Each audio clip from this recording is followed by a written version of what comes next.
नमस्कार।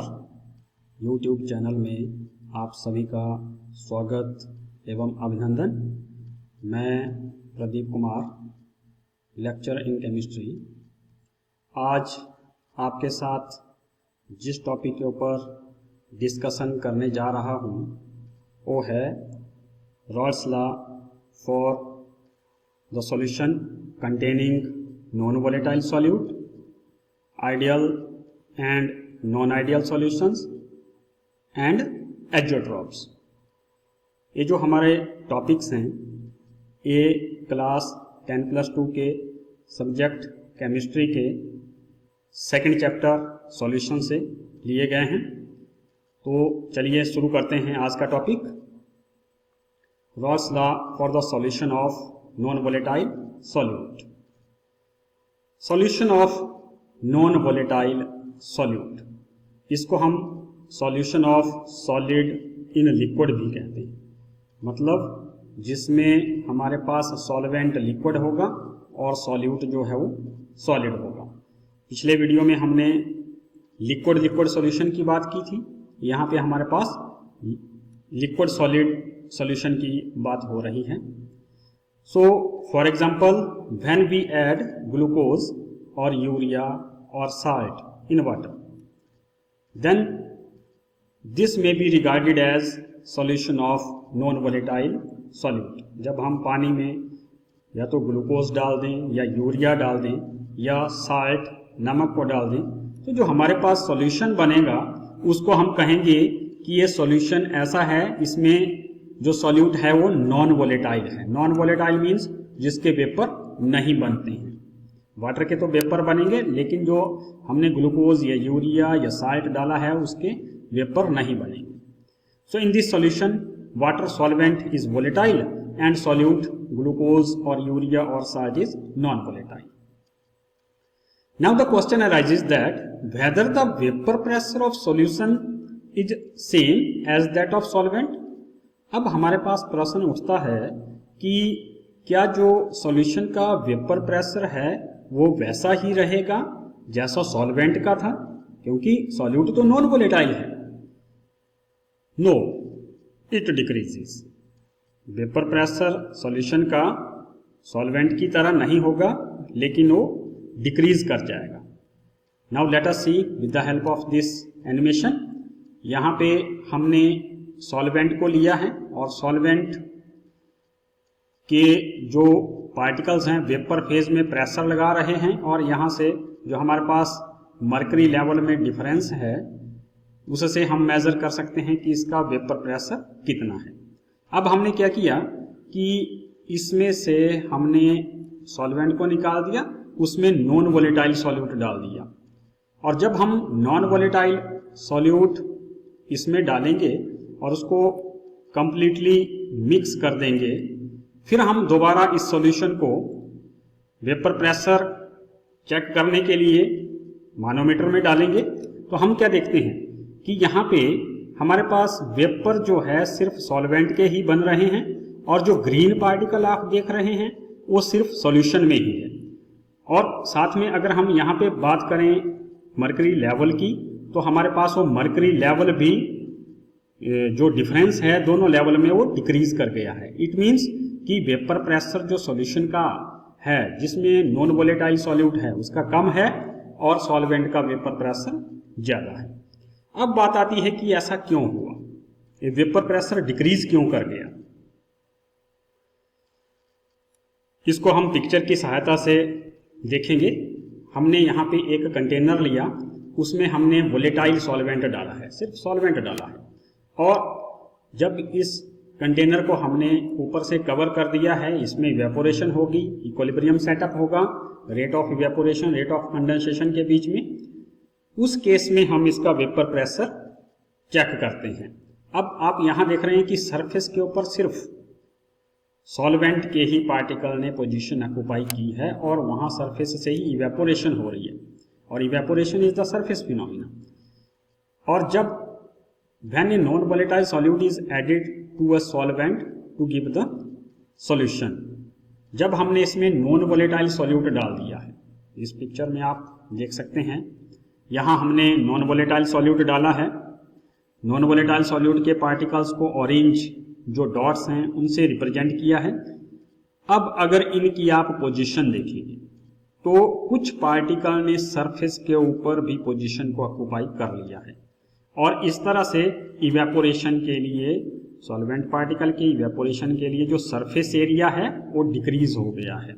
अब surface area decrease हो गया तो इवेपोरेशन भी कम पार्टिकल की होगी, कम पार्टिकल की होगी तो वेपर फेज में भी पार्टिकल कम जाएंगे, पार्टिकल कम जाएंगे तो वेपर कम, प्रेशर कम लगाएंगे, प्रेशर कम लगाएंगे। इट मीन्स कि जब हम सॉल्वेंट में नॉन वोलेटाइल सॉल्यूट डालते हैं तो वेपर प्रेशर जो है सॉल्यूशन का डिक्रीज कर जाता है।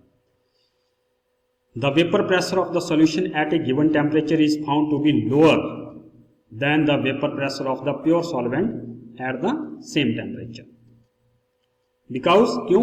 The surface has both solute and solvent molecule, thereby the fraction of the surface covered by the solvent molecules get reduced from where the evaporation may occur. Consequently, the number of solvent molecules escaping from the surface is reduced, thus the vapor pressure is also reduced. वही बात लिखी है इसमें जो हमने अभी समझाई कि सरफेस के ऊपर सॉल्यूट और सॉल्वेंट के मॉलिक्यूल्स पोजीशन ऑक्युपाई कर लेते हैं, इसलिए सॉल्वेंट के मॉलिक्यूल को इवेपोरेशन के लिए जो सरफेस एरिया चाहिए था वो कम हो गया है, इसलिए सॉल्वेंट के मॉलिक्यूल वेपर फेज में कम जाएंगे और कम वेपर प्रेशर लगाएंगे। Rods law for solutions of non volatile solute. अब बात आती है कि रॉड्स लॉ कैसे अप्लाई होता है उन सॉल्यूशंस के लिए जिनमें जो सॉल्यूट है वो नॉन वोलेटाइल है। स्टेटमेंट क्या कहती है रॉड्स लॉ की? For any solution the partial vapour pressure of each volatile component in the solution is directly proportional to its mole fraction। कि वोलेटाइल कंपोनेंट जो सॉल्यूशन में है उसका वेपर प्रेशर किसके डायरेक्टली प्रोपोर्शनल होता है? उसके मोल फ्रैक्शन के जो सॉल्यूशन में है। अब यहाँ पे हम बाइनरी सॉल्यूशन कंसीडर करेंगे। Late us consider a binary solution in which solvent is denoted by 1 and solute bye 2। यहाँ पे हम सॉल्वेंट को 1 से रिप्रेजेंट करते हैं और सॉल्यूट को 2 से। सॉल्यूट नॉन वोलेटाइल है। The solute is non volatile, so only the solvent molecule में present in vapour phase and contribute to the vapour pressure. यहाँ पे हमारे पास जो सॉल्यूट है वो नॉन वोलेटाइल है, इसलिए वेपर फेज में सिर्फ वेपर सॉल्वेंट के ही जाएंगे और उन्हीं की वजह से वेपर प्रेशर होगा सॉल्यूशन का। Let P1 be the vapor pressure of the solvent in the solution। Solution में P1 जो है सॉल्वेंट का वेपर प्रेशर है और उसको और X1 be its mole fraction in the solution। Then according to Raws law, तो Raws law क्या कहता है? P1 proportional X1, P1 proportional X1 और P1 is equal to P1 not X1।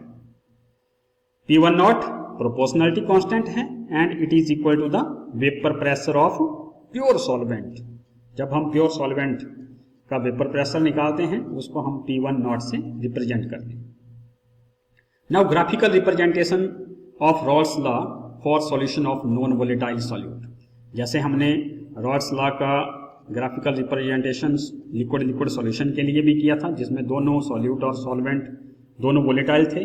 यहाँ हम इस सॉल्यूशन के लिए जिसमें सॉल्यूट जो है नॉन वोलेटाइल है उसके लिए भी ग्राफिकल रिप्रेजेंटेशन शो करेंगे। तो let us consider here 2 vertical axis and 1 horizontal axis.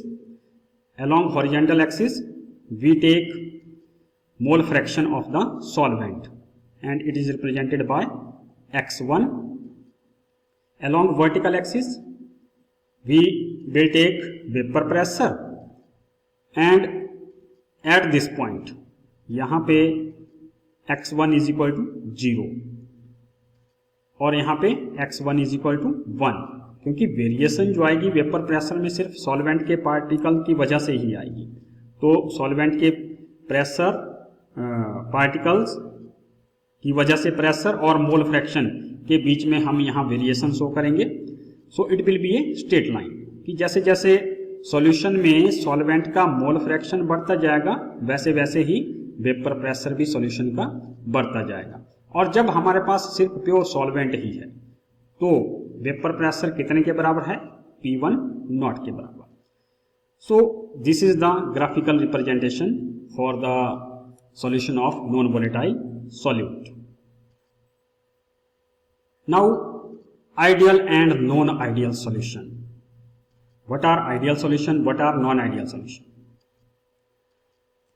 On the basis of Raoult's law, liquid solutions can be classified into two categories. Raoult's law के आधार पे जो लिक्विड सॉल्यूशन है उनको हम दो कैटेगरीज में बांट सकते हैं। पहला आइडियल सॉल्यूशन और दूसरा non ideal solutions.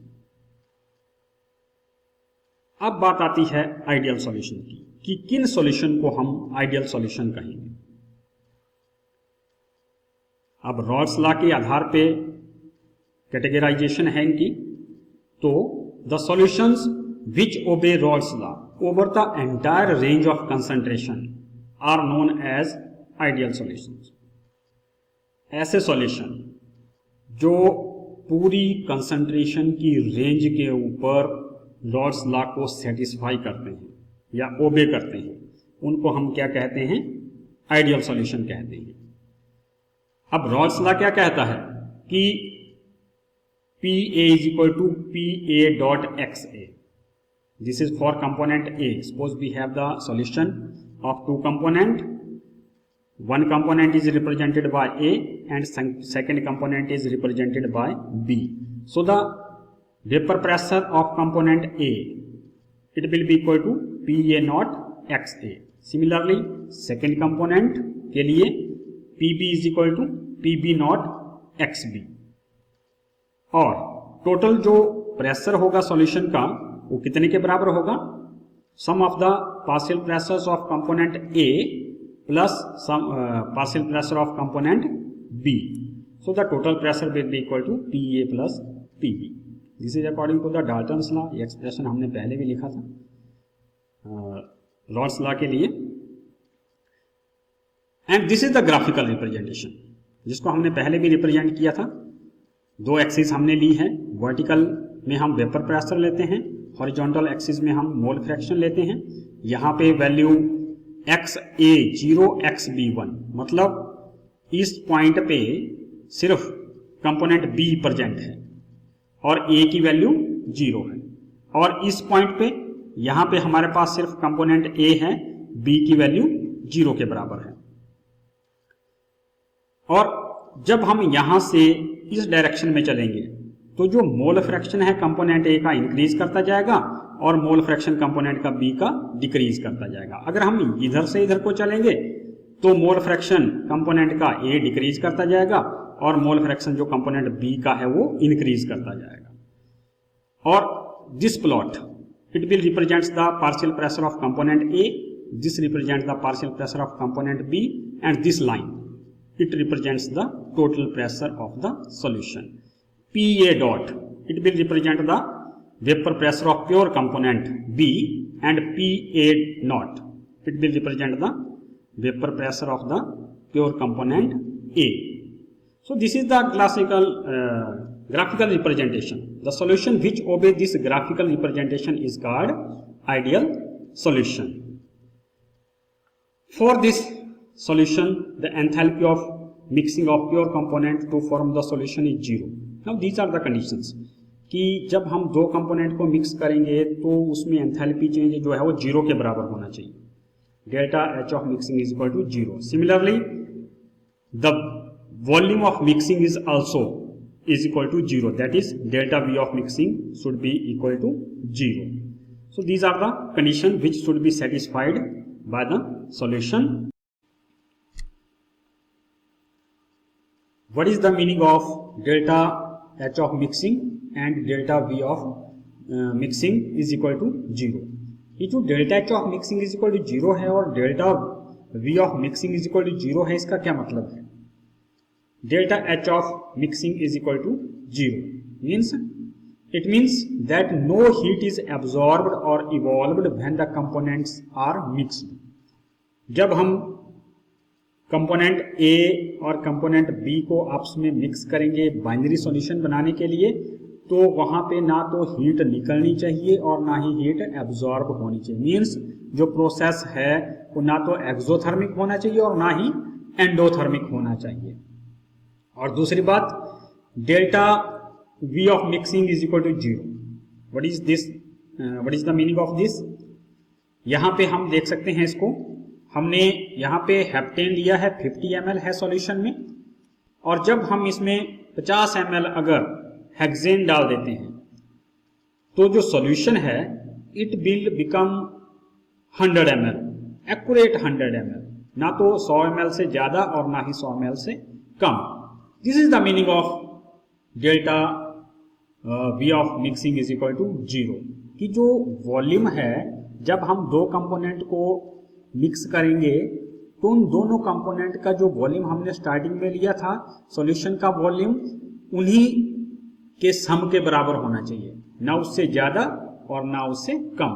The solution of volume of the solution would be equal to the sum of volumes of two components. Explanation on the basis of molecular interaction.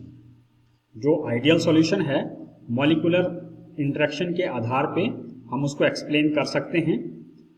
Late us consider the two components A and B। हमने दो component A और B consider किए हैं।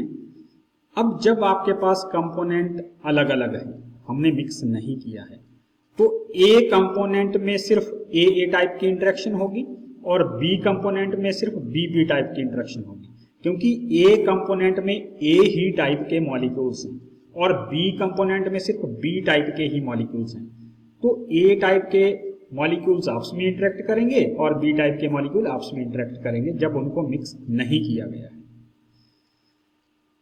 This represents the A type interaction and this represents the B type interaction. Attractive interaction means there is the formation, मतलब this one molecule of A will attract the second molecule of A and one molecule of B will attract the second molecule of B in second component. Now when these two components A and B are mixed and binary solution is formed, जब हम इन दोनों component को mix कर देते हैं और binary solution बना देते हैं, then in the solution there will be three types of interaction.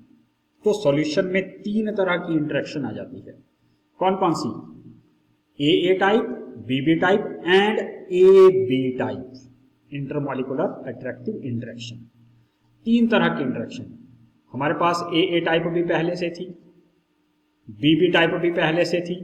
A type हमारे पास कंपोनेंट A में थी, B हमारे पास कंपोनेंट B में थी। जब हमने दोनों को मिक्स कर दिया, A टाइप भी एग्जिस्ट कर रही है, B टाइप भी एग्जिस्ट कर रही है। लेकिन तीसरी जो इंटरेक्शन है AB टाइप, मतलब कंपोनेंट A का मॉलिक्यूल कंपोनेंट B के मॉलिक्यूल को अट्रैक्ट करेगा। तीसरी इंटरेक्शन जो है अलग प्रोड्यूस हो गई है। सो AB type interaction is the new interaction. This is AB type interaction means molecule component A का मॉलिक्यूल कंपोनेंट B को अट्रैक्ट करेगा। Now if the intermolecular attractive forces between A and B are nearly equal to those of between A. अब ये जो forces हैं intermolecular attractive forces A और B की जो फोर्सेस है, अगर वो बराबर हैं AB की फोर्सेस के बराबर, या आप दूसरे शब्दों में कह सकते हैं कि जो AB के बीच में इंटरेक्शन है अगर वो वैसी ही इंटरेक्शन है जैसी A के बीच में और B के बीच में है, means there is no difference in the force of attraction, then the solution form is called ideal solution. और आप यहाँ पे देख सकते हैं ये हमारे पास B टाइप की इंटरेक्शन है, A टाइप की इंटरेक्शन है और यहाँ पे AB टाइप की इंटरेक्शन है।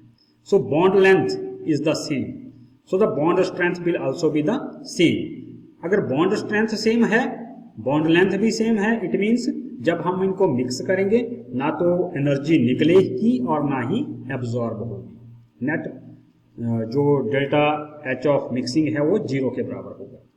Then this solution is called ideal solution. तब हम इसको कहेंगे कि ये आइडियल सॉल्यूशन है, मतलब इंटरेक्शन ए बी की ए के तरह और बी बी की तरह अगर है तो। फॉर एग्जाम्पल, अब आइडियल सॉल्यूशन के एग्जाम्पल, जब हम हेक्सेन को हेप्टेन के साथ मिक्स करते हैं तो जो हेक्सेन और हेप्टेन के मॉलिक्यूल के बीच में इंटरमॉलिक्यूलर अट्रैक्टिव इंटरेक्शन होगी वो सेम होगी जैसी हेक्सेन के मॉलिक्यूल के बीच में और हेप्टेन के मॉलिक्यूल के बीच में है। Similarly bromoethane and chloroethane, they also form the ideal solution.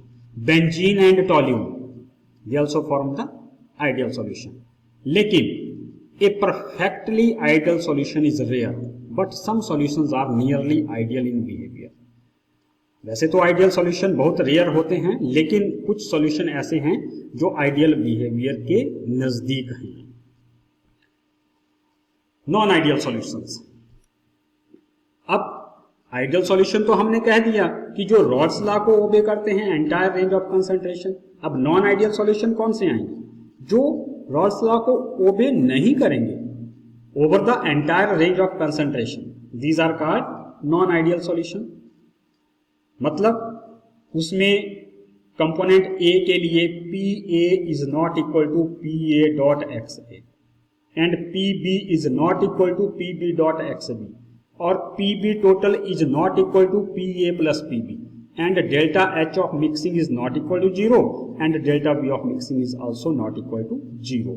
मतलब जो रॉल्स लॉ ने कंडीशंस लगाई थी वो सब फेल, इसलिए उस तरह के सॉल्यूशंस को हम बोलेंगे नॉन आइडियल सॉल्यूशन। अब यहां पे आप देख रहे हैं कि वेपर प्रेशर इसके बराबर नहीं है, कंपोनेंट बी का भी वेपर प्रेशर इसके बराबर नहीं है, और टोटल वेपर प्रेशर भी जो कंपोनेंट ए और कंपोनेंट बी के पार्शियल प्रेशर के सम के बराबर नहीं है। तो क्या होगा? The vapour pressure of such solution is either higher or lower than that predicted by the Raoult's law. तो होगा क्या कि या तो वेपर प्रेशर सॉल्यूशन का ज्यादा होगा या कम होगा, जो रॉल्स लॉ बताता है।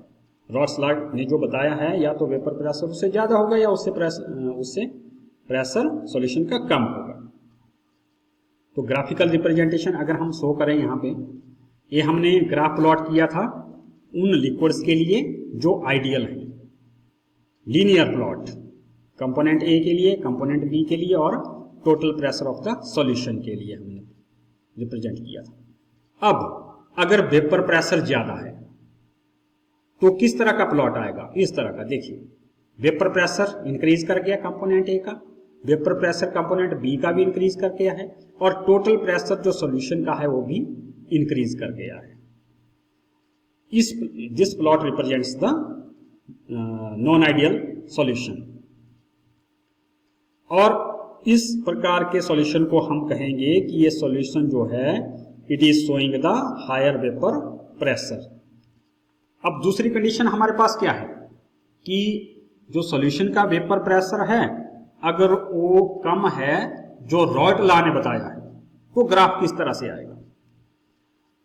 You can see here the graph will be of this type, कि जो लाइंस हैं ये लीनियर ना रह करके इसका डिप्स नीचे की तरफ आ जाएगा कंपोनेंट ए के लिए, इसी तरह से कंपोनेंट बी के लिए भी लाइन लीनियर ना रह करके इसका भी ग्राफ जो है नीचे की तरफ आ जाएगा, और इसी तरह से टोटल प्रेशर जो सॉल्यूशन का है it is represented by this line. और ये जो ग्राफ है ये क्या दिखाता है? It will show the lower vapour pressure of the solution from the Raoult's law. तो दो तरह की हमने ग्राफ प्लॉट किए, एक में सॉल्यूशन जो है वो ज्यादा वेपर प्रेशर दिखा रहा है रॉल्स लॉ से, और दूसरे में सॉल्यूशन का वेपर प्रेशर जो है वो कम है रॉल्स लॉ से। तो इस तरह से हम नॉन आइडियल सॉल्यूशन को भी दो कैटेगरीज में रख सकते हैं। कौन कौन से? The solution having higher vapour pressure than predicted by the Raoult's law, the solution is called positively deviated. मतलब पॉजिटिवली डेविएटेड सॉल्यूशन कहेंगे हम जिसका वेपर प्रेशर रॉल्स लॉ ने जितना प्रिडिक्ट किया है उससे ज्यादा है। The solution having lower vapor pressure than predicted by the Raoult law, the solution is called negatively deviated. और ऐसा सॉल्यूशन जिसका वेपर प्रेशर कम है जितना रॉल्स लॉ ने प्रिडिक्ट किया है उससे, उसको हम कहेंगे नेगेटिवली डेविएटेड सॉल्यूशन। तो नॉन आइडियल सॉल्यूशन भी दो प्रकार के हो गए हमारे पास, एक positively deviated non ideal solution और दूसरा negatively deviated non ideal solution. इनको भी हम एक्सप्लेन करेंगे। तो पहला positively deviated non ideal solution. In this type of solution, these are the conditions. Vapor pressure of component A, partial vapor pressure of component will be greater than that of PA naught XA. PB, partial pressure of component B, it will also be greater than PB naught XB. और total pressure जो है it will be greater than PA plus PB. And delta H of mixing is greater than 0 and delta V of mixing is also greater than 0. Delta H of mixing greater than 0 means delta H की जो है वो positive value होगी और delta V of mixing means जो दो component के volume का सम है उससे ज्यादा वॉल्यूम आएगा सॉल्यूशन का। So let us see here volume. This is component A, suppose करो हमने इसका इतना वॉल्यूम लिया है। दिस इज कंपोनेंट B, हमने इसका वॉल्यूम इतना लिया है और जब हमने दोनों को मिक्स किया तो हमारे पास वॉल्यूम कितना आना चाहिए था, ये जो लाइन दिखाई दे रही है, सपोज VA प्लस VB, लेकिन हमारे पास वॉल्यूम आ कितना रहा है, इतना। V of the solution means solution का वॉल्यूम, तो वॉल्यूम बढ़ गया, कितना बढ़ा, डेल्टा V के बराबर, V of solution minus VA plus VB. So this is the net increase in volume. Means delta V of mixing is greater than 0. तो इस तरह के अगर सॉल्यूशन है जिसमें मिक्स करने के बाद वॉल्यूम बढ़ जाता है या एंथैल्पी जो की वैल्यू, चेंज इन एंथैल्पी की वैल्यू पॉजिटिव है। पॉजिटिव का मतलब ये प्रोसेस जो है मिक्सिंग का कैसा है, endothermic process, there is the absorption of energy. और सॉल्यूशन का जो प्रेशर टोटल है वो PA और PB से के सम से बड़ा है। तो इस तरह के सॉल्यूशंस को हम बोलते हैं कि ये positively deviated non ideal solution है। Now explanation on the basis of molecular interaction. In case of positively deviated non ideal solution, जो AB इंटरेक्शन है वो कमजोर होगी AA और BB की इंटरेक्शन से। जैसे आप यहां देख सकते हैं AA टाइप की इंटरेक्शन, BB टाइप की इंटरेक्शन और AB टाइप की इंटरेक्शन, इसमें जो बॉन्ड लेंथ है वो ज्यादा है, मींस जो इंटरेक्शन है वो वीक है। This means that in such solution molecules of A और B will find it easier to escape than in the pure state. It means कि इस सॉल्यूशन के केस में जो इनकी एस्केपिंग टेंडेंसी है वो बढ़ गई है, आसानी से वेपर फेज में जा सकते हैं अगर हम कंपेयर करें इसको AA और BB के साथ। This will increase the vapour pressure and result in positive deviation. For example solution of ethyl alcohol and cyclohexane. ये जो सॉल्यूशन है इथाइल अल्कोहल और साइक्लोहेक्सेन का, ये किस तरह का सॉल्यूशन बनाता है, नॉन आइडियल सॉल्यूशन बनाएगा और जिसमें पॉजिटिव डेविएशन है। हम इसको यहां देख सकते हैं, this is ethyl alcohol and this is cyclohexane. जब हम इनको मिक्स करेंगे तो क्या होगा कि जो साइक्लोहेक्सेन है ये इथाइल अल्कोहल के बीच में पोजीशन ऑक्युपाई कर लेगा और हाइड्रोजन बॉन्डिंग को ब्रेक कर देगा। आप देख रहे हैं यहाँ पे हाइड्रोजन बॉन्डिंग ब्रेक हो गई है, बीच में इसने पोजीशन ऑक्युपाई कर लिया है और इथाइल अल्कोहल और साइक्लोहेक्सेन के मॉलिक्यूल के बीच में सिर्फ जो वंडरवाल फोर्स ऑफ अट्रैक्शन होगी वही रहेगी। वीक फोर्स है ये हाइड्रोजन बॉन्ड से, इसलिए एस्केपिंग टेंडेंसी जो है इथाइल अल्कोहल और साइक्लोहेक्सेन इस मॉलिक्यूल की जो है वो बढ़ जाएगी।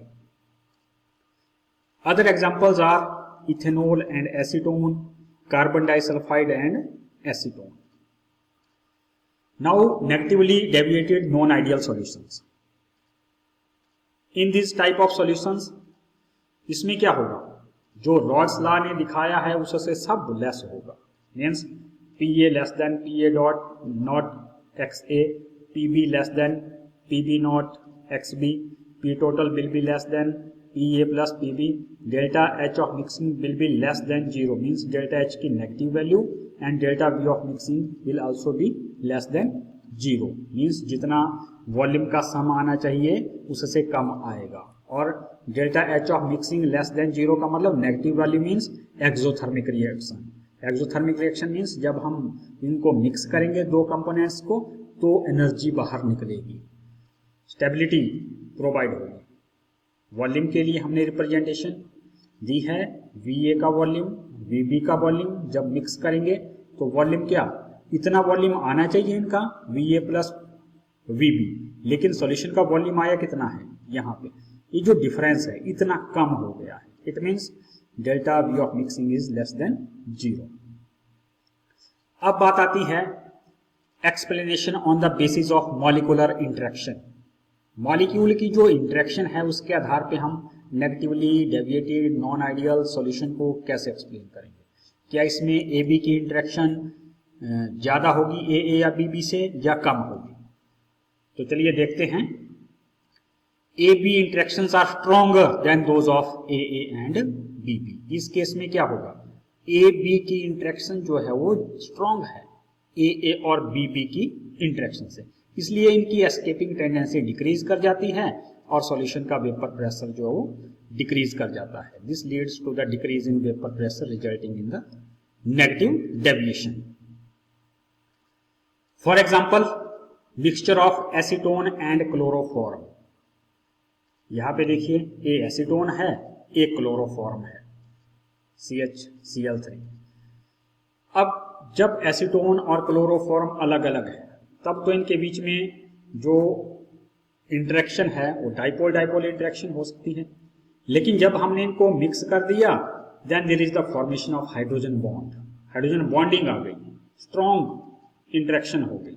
It means this is the example of the non ideal solution showing negative deviation. So there is the formation of hydrogen bonding which is strong.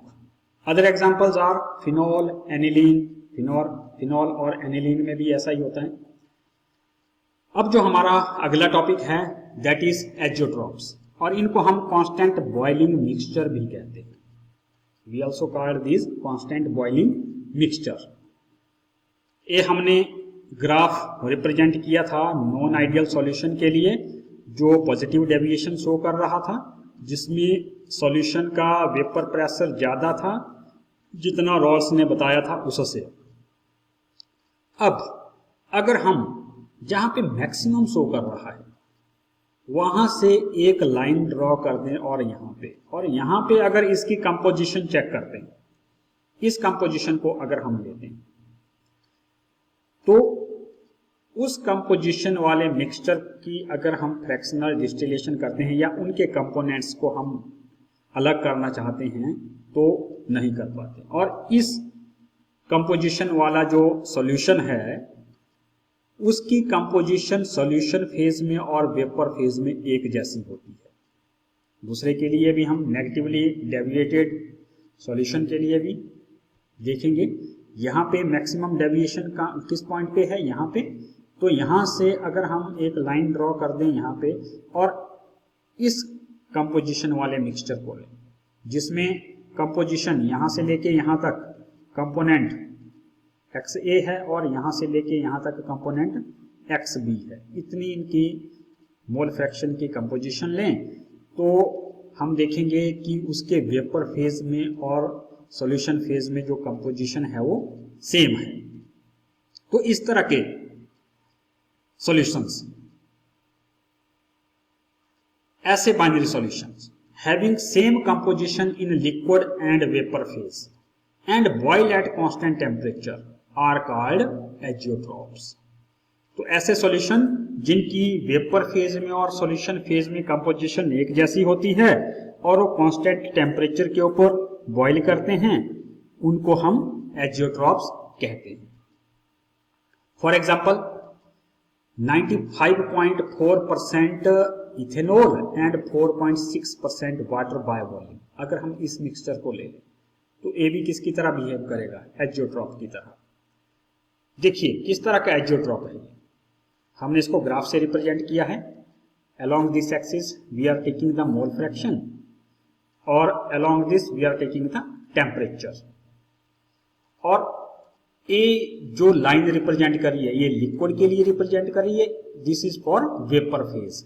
एक कंपोजिशन लिक्विड की दिखाएगी, एक कंपोजिशन वेपर फेज की दिखाएगी। और इस पॉइंट पे यहाँ पे लिक्विड फेज में और वेपर फेज में कंपोजिशन बराबर हो गई है, इसलिए यहां से जब हम इस लाइन को यहां ड्रा करते हैं, this will give the composition of this water and alcohol और this is the temperature at which it boils. अब यहां पे आप देख सकते हैं वाटर की जो यहां कंसंट्रेशन है वो 0 है, इथेनॉल की 100 है और इथेनॉल का बॉइलिंग पॉइंट कितना है 351.3 और यहाँ पे वाटर 100 मींस प्योर वाटर है और प्योर वाटर का बॉइलिंग पॉइंट 373.0। जब हमने इस कंपोजिशन में इनको मिक्सचर को लिया, मतलब हमने इथेनॉल 95.4% लिया और वाटर 4.6% लिया और जब हमने इसकी बॉइलिंग की तो ये कितने पे बॉइल कर गया 351.15 पे, मतलब इथाइल अल्कोहल के बॉइलिंग पॉइंट से भी नीचे और वाटर के बॉइलिंग पॉइंट से भी नीचे। और जब हम इसको बॉइल करेंगे और फिर अगर ठंडा करेंगे तो हमारे पास वही सेम जो मिक्सचर है वो ठंडा, जो वेपर बने हैं उनको ठंडा करने के बाद आ जाएंगे। इसी तरह से दूसरा हमारे पास केस है, अगर 68% nitric acid and 32% water by mass अगर हम लेते हैं, इस केस में भी क्या है हमारे पास लिक्विड फेज में और वेपर फेज में इस पॉइंट पे कंपोजिशन सेम आती है।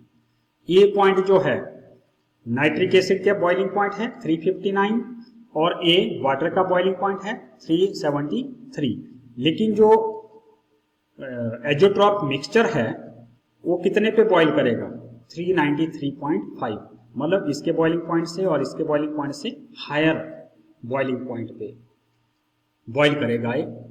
तो हमारे पास दो टाइप के एजियोट्रॉप हो गए, एक तो वो जो कंपोनेंट के बॉइलिंग पॉइंट से लोअर पे बॉइल करते हैं और दूसरे जो कंपोनेंट के बॉइलिंग पॉइंट से हायर टेम्परेचर पे बॉइल करते हैं। तो इस तरह से हम एजियोट्रॉप्स को दो कैटेगरीज में रख सकते हैं, एक मिनिमम बॉइलिंग एजियोट्रॉप जिसको हम पॉजिटिव एजियोट्रॉप भी कहते हैं और दूसरे मैक्सिमम बॉइलिंग एजियोट्रॉप जिसको हम नेगेटिव एजियोट्रॉप भी कहते हैं। मिनिमम बॉइलिंग एजियोट्रॉप और पॉजिटिव एजियोट्रॉप।